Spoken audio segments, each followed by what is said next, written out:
नमस्कार दोस्तों, हर हफ्ते की तरह आज के इस वीडियो में भी हम कुछ स्टॉक्स के बारे में चर्चा करेंगे जिनको इस हफ्ते दिग्गज निवेशकों ने अपने पोर्टफोलियो में शुमार किया। साथ ही कुछ कंपनीज के आज जून क्वार्टरली शेयर होल्डिंग पैटर्न्स भी हमारे पास में आए हुए हैं। तो उनमें से कुछ चुनिंदा कंपनीज भी मैं आपके सामने प्रेजेंट करूंगा जिनके प्रमोटर्स के शेयर होल्डिंग पैटर्न में बदलाव आया है। यानी कि कुछ में तो प्रमोटर्स ने बाइंग करी है और कुछ में प्रमोटर्स माल बेच के निकल रहे हैं। प्रमोटर यानी कि जो कंपनी का ओनर होता है उसके शेयर होल्डिंग में बदलाव होने से भी निवेशकों में काफ़ी ज़्यादा पैनिक क्रिएट होता है और शेयर के प्राइस में वॉलेटिलिटी का खतरा रहता है, क्योंकि प्रमोटर अगर शेयर्स बेच रहे हैं तो जनरली माना जाता है कि प्राइस ओवर वैल्यूड है। लेकिन कभी कभी इसका दूसरा पहलू ये भी होता है कि प्रमोटर्स को कंपनी में कुछ डेवलपमेंट करना है जिसके लिए फंड्स की ज़रूरत हो सकती है। फंड इकट्ठा करने के लिए प्रमोटर ने अपने शेयर्स बेचे हो सकते हैं। अगर फंड्स की रिक्वायरमेंट कंप्लीट हो जाती है, फुलफिल हो जाती है, तो प्रमोटर्स शेयर्स को वापस खरीद भी सकते हैं। वहीं प्रमोटर्स का अपने कंपनी के शेयर्स को खरीदना जनरली अच्छा माना जाता है। तो चलिए वीडियो को स्टार्ट करते हैं और जानते हैं कि कौन से हैं वो स्टॉक्स।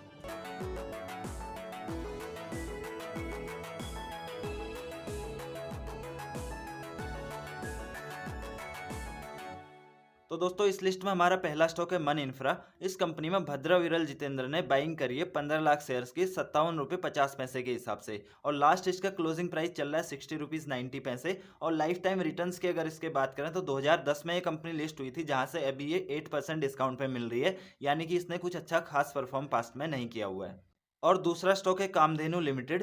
इस कंपनी में नमन बिल्डवेल प्राइवेट लिमिटेड ने बाइंग करी है 1.5 लाख शेयर्स की 184 रुपये 97 पैसे के हिसाब से 16 जुलाई की डेट में। और इसका जो लास्ट क्लोजिंग प्राइस चल रहा है 180 रुपये 5 पैसे चल रहा है। और लाइफ टाइम रिटर्न्स की अगर इसकी बात करें तो 146% के इसने लाइफ टाइम रिटर्न दिए हैं, और 2008 के आसपास में ये कंपनी लिस्ट हुई थी। और क्रिएटिव पेरिफेरल्स तीसरा स्टॉक है दोस्तों, जिसमें प्रीति भावुका ने बाइंग करी है 80,000 शेयर्स की 219 रुपये 5 पैसे के हिसाब से। और 12 जुलाई की डेट में ये बाइंग हुई है 217 रुपये अभी इसका करंट मार्केट प्राइस चल रहा है। यानी कि बाइंग से कम रेट पे अभी ये करंट मार्केट प्राइस इसका चल रहा है। लाइफ टाइम रिटर्न्स की इसके बात करें 2017 में ये कंपनी लिस्ट हुई थी, तब से अब तक इसने 410% के रिटर्न दे चुकी है ये कंपनी।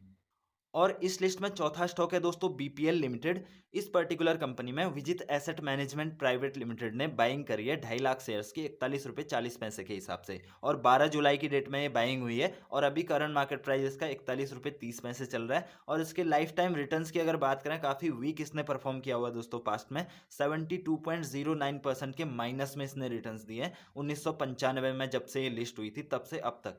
और पांचवां स्टॉक है दोस्तों बायोफिल केमिकल्स एंड फार्मास्यूटिकल्स। इस कंपनी में विजिट ट्रेडिंग ने बाइंग करी है 90,000 शेयर्स की 79 रुपीज़ 84 पैसे के हिसाब से 14 जुलाई की डेट में। और लाइफ टाइम रिटर्न्स के इसके बात करें 263% के इसके लाइफ टाइम रिटर्न्स हैं 2017 में ये कंपनी लिस्ट हुई थी तब से अब तक। और करंट मार्केट प्राइस इसका 83.45 चल रहा है। और छठा स्टॉक है दोस्तों BNB triple wall containers limited. इस पर्टिकुलर कंपनी में 14 जुलाई को केडी अरुण कुमार ने बाइंग करी है 1,56,000 शेयर्स की 74 रुपये 31 पैसे के हिसाब से। लास्ट इसका क्लोजिंग प्राइस चल रहा है 77 रुपीज़। और लाइफ टाइम रिटर्न्स की अगर बात करें 102% के इसने लाइफ टाइम रिटर्न्स अब तक दिए हैं। और मन इंफ्रा जो हमारा पहला स्टॉक था, उसमें ना केवल इन्वेस्टर्स ने निवेश किया हुआ है, बल्कि इस क्वार्टर का जो डेटा आया हुआ है शेयर होल्डिंग पैटर्न का, उसमें अगर देखा जाए तो प्रमोटर्स ने भी अपना स्टेक इसमें बढ़ाया हुआ है। मार्च के क्वार्टर में इसमें 65.72% प्रमोटर का स्टेक था, और जून के क्वार्टर में अभी 66.10% का स्टेक है, यानी कि स्टेक बढ़ी हुई है।